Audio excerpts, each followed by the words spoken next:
Magandang umaga guys. Nandito po ako sa aking munting tahanan. Nandito ako sa taas sa rooftop sa third floor. Ah, Ayan, may munti kaming tanim dito na talong or eggplant. Gusto namin dagdagan na ating may bahay. Ayan. At ang bahay ko na to hindi pa tapos. Pero proud po ako bilang isang janitor o housekeeping na napataas ko tong bahay ko dahil dati light materials lang po ito. Kaya proud po ako sa aking sarili bilang isang janitor dahil ang nagpapataas dito ng bahay mga seaman po. Kaya proud po ako sa aking sarili. Yan. Pero hindi pa ito talaga totally tapos dahil papataasan ko pa kung mayroon pang budget kung may pera. Ayan, nakabang na po yung poste para sa third floor. Ayan. Ayan, abang yan. Kung gusto kong taasan, kung may budget na malaki-laking halaga yung yan.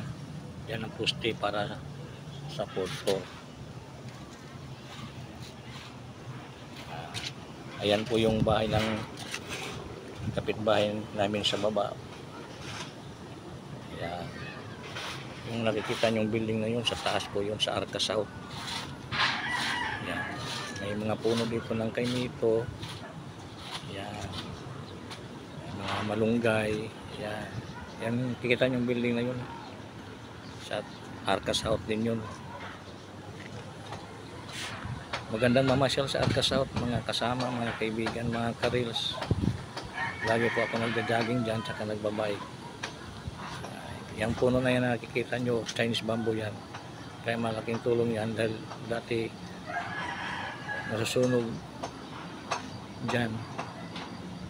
Pero hindi nakarating yung apoy dito sa loob dahil may Chinese bamboo na nakaharang. Ayan. Ayan. Kahit hindi pa talaga tapos tong bahay ko, proud po ako dahil bilang isang janitor, kasi karamihan dito sa mga nagpapataas ng bahay, mga seaman, malalaking sahod. Ako minimum wage lang po yung sahod ko. Hindi ko kakayang sabihin na nasangla ko yung ATM ko para may pambili ng materyales. Ayan, unti-unti hanggang nabuo ang third floor. Kaya salamat sa Panginoon sa biyaya at kalakasan ay binigay sa akin. Kaya ingat po tayo palagi, tiyaga lang po, magdasal at hindi mawalan ng pag-asa sa Panginoon dahil nandyan po siyang gumagabay sa atin. Thank you Lord. Ayan po, salamat. Pinakita ko lang aking munting tahanan. Hindi pa nga tapos to. Marami pang kulang pero at least nabuo ko na yung third floor. Ayan. Yan po yung paligid ng kapitbahay namin sa baba. Doon banda yung basketballan. May puno malunggay dyan. Ayan. Kaya salamat. Ingat po tayo palagi. Thank you po. Ingat po. God bless sa ating lahat. Bye bye po.